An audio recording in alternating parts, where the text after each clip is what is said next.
Mr. Bob Romero, Executive Director of the Yakima YMCA, in the house this morning, putting out a call to action.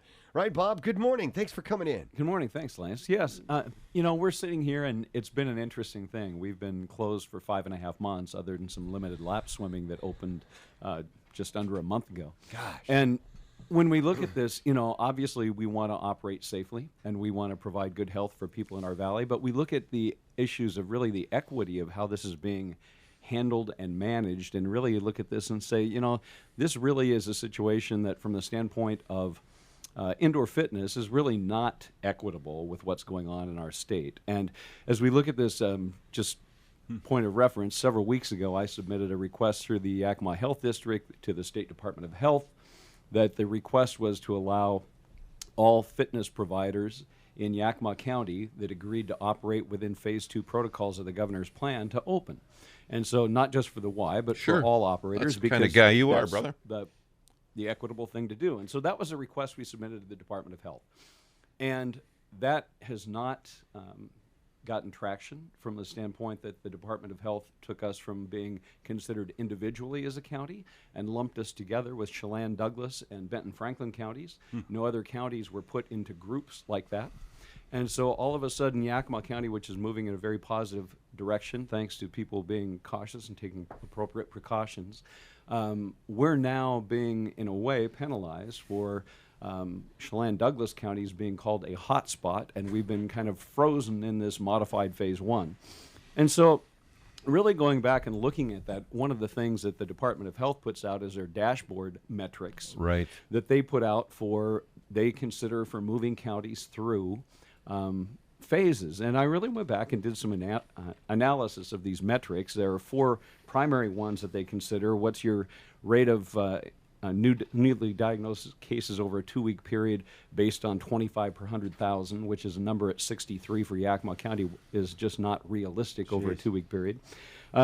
Average daily cases, which they actually don't score, percent of positive tests over a week, and the target is to be under 2%. And then the other two relate to percent of licensed beds occupied by patients and percent of licensed beds occupied by COVID patients. And the reality is, when you look at these metrics, the third and fourth metrics are being met by all 39 counties in the state. Yeah, that's right. And so those are on the hospitalization front, which are really the critical ones because we're able to handle that. Those are all being met. When you look at metrics 1 and 2, this is where I analyzed this and said, okay, 32 of the 39 counties in the state of Washington are not meeting metric 1 of the 25 per 100,000. And of those counties that are actually meeting that on that first metric. Oh, this will be interesting. Yeah, the largest one meeting that metric is Cowlitz County with a population of 108,000.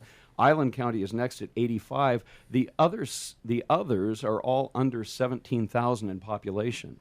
So when you look at this, it's only logical that they would be able to reach those population numbers. density was not really factored into these metrics.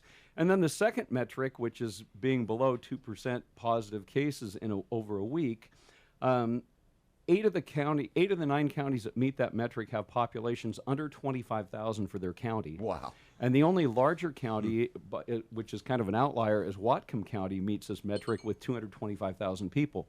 So when you really look at these top 2 metrics Half of those are are really dairy not cows. reachable by larger counties based on what we see in performance. And I just updated these numbers this morning off the DOH risk assessment dashboard, by the way. So when you look at that, and you say 32 counties aren't meeting metric 1, 30 aren't meeting metric 2, and everybody's meeting 3 and 4. So the 5 counties stuck in modified Phase 1, including Yakima, are all meeting metrics 3 and 4. Well, there are 23 other counties in Phases 2 and 3 that are only meeting those same metrics.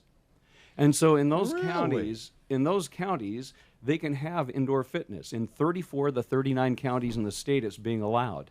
The only place it's not being allowed is in the 5 counties stuck in modified Phase 1. And when you look at that from the standpoint of just a health equity, we're saying to people that pursuing healthy living and a healthy lifestyle is allowed if you live in 34 of our 39 counties, but if you live in the other 5, it's not permitted.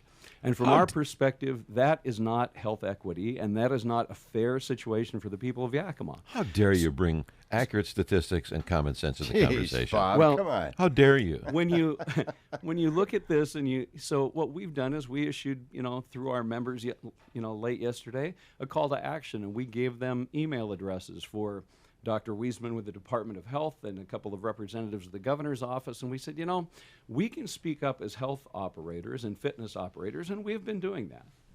But the reality is, it's time for those people in Olympia to hear the voice of the people. Yeah. And the reality is, it's the people that are being denied opportunities, the people that are having limited access to good health opportunities. And when you're dealing with smoke in the air and heat coming next week and those things you're talking about, seniors that want to come and walk laps around the track in an air-conditioned space and get their work and fitness in, that are trying to fight diabetes and various things, you're telling them that's not allowed, and there's really no research or logic behind this other than some personal biases from some people with the governor's office and the State Department of Health. Bingo. And so we're looking at this and just asking people to flood these people with emails. Yeah. Let them know what you think, and hopefully you can put those addresses that I provided to you on your website. We will do that. People can access that. We're going to put this interview up, and we'll put all that information I up as never well. thought I would say these words. Bob Romero, rabble rouser. I never thought I'd be able to say that. Yeah. Well, it makes sense. I mean, in the look down your nose attitude that sometimes comes out of Olympia, you would be seen as someone with something to gain from opening this up. Well, what you have to gain is, the ability to pay the bills for a fabulous new facility. You have a financial responsibility to this community. Yeah.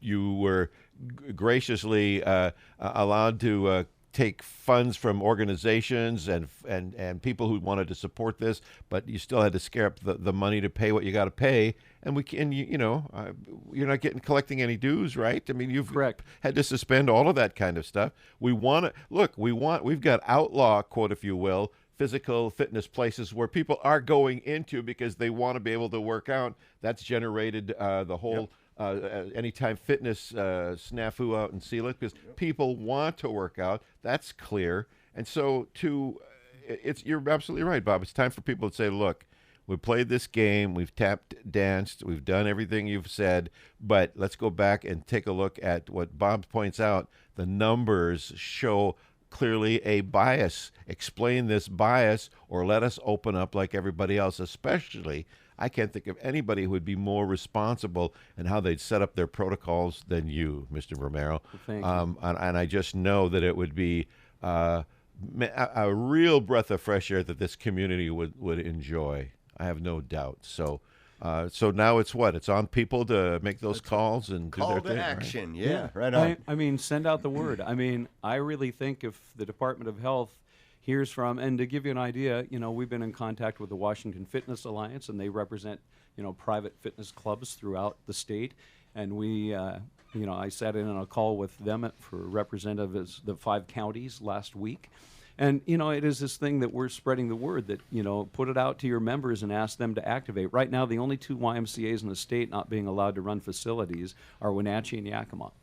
Tri-Cities is a non-facility Y, so they run youth sports and childcare programs, but they don't have a fitness facility. But we only have 2 Ys in the state not being allowed to run. And our point is this: if the protocols that the governor has put out for phases 2 and 3 are safe, if they're safe in 34 counties, they're safe in the other 5 counties. Yeah. And it's pretty simple. I mean, we have followed those protocols that were put out by the health district for reopening our lap swimming.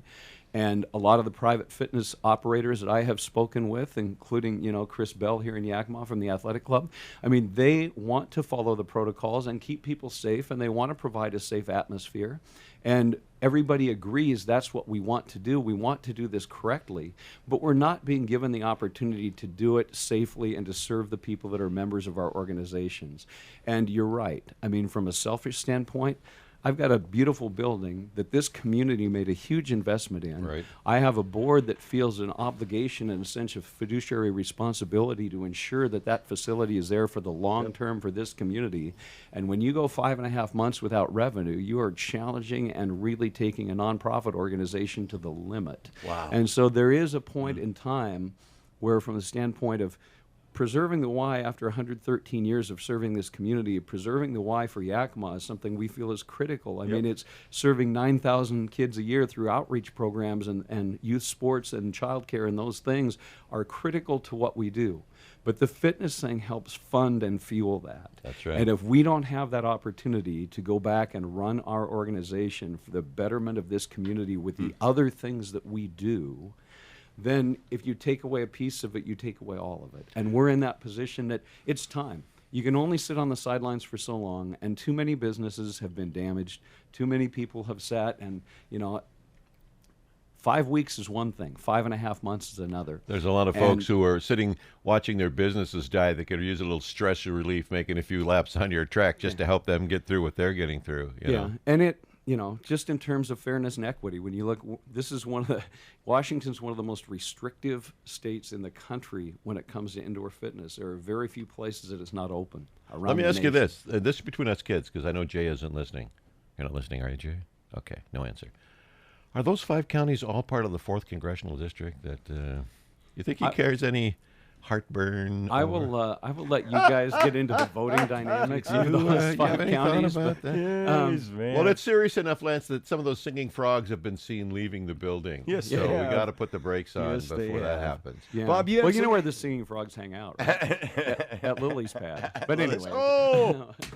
He's in the Hey, house. Bob, you got some good news about childcare, though, man, right? Well, we are working right now on trying to finalize plans and hope to open registration tomorrow that would open our downtown facility for full-day childcare for parents who can't be home to supervise the remote learning for their children. And so we're working on putting all those things together. Our plan and our great hope is that we can open that on the 14th of September and get that up and running. So we'll open registration tomorrow and hopefully kind of fill that community need and void for those families that this remote learning thing isn't necessarily working.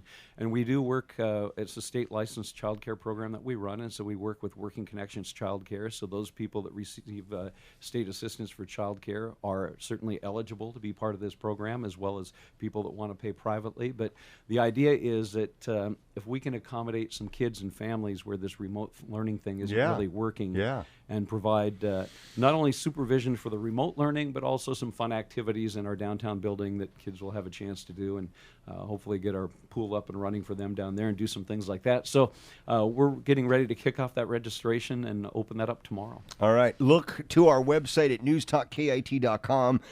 By noon today, we'll have some information up. We'll have emails up, and just grab those emails and get on your email and just bombard them like crazy. And the message that you want people to send is what, Bob? Is that we deserve the right to have the same equitable access to health and good health as everyone else in the state. And to deny that access to good health really is not justifiable or fair. Excellent. Excellent. Well, Bob Romero. And it isn't as though the conversation we had just before this, Bob, was about the new CDC number I heard showing that that when you- 6% is the COVID sole contributor. That being the case, all of your dashboard and everything with it, I think, needs to be called into question. So, great facility that you have. It's a cry and shame that we're not there working out and staying healthy to help fight off the flu season that's coming and the COVID that we're in and all of that. Kids are going to be back in school, and they'll want to blow off a little stress coming down that slide in days and weeks to come on the weekends. And so let's take that call to action. It's interesting. One day, not too long ago, we were saying, Lance, what would it take for the average conservative person to get up and go out and protest or go do something or go beyond what their normal This is phase one of that, if I can use the term that's phase right. one. Let's have people that don't normally write letters write some letters, send some emails, make some phone calls, and say, hey, we just want fairness for our health along with everybody else's. Bob, great to see you. Last word's yours. Anything you want to add? I would just say that let your voice be heard. Right on. And it's time. Thank you. You bet. Great to see you. Hope to see you in the halls of the Y here before too long. You can tell me that I'm looking a little portly and I better take another lap. And I won't hold it against you. Bob Romero, great Yakima community supporter and director of our YMCA, asking you to help in the cause, make some calls.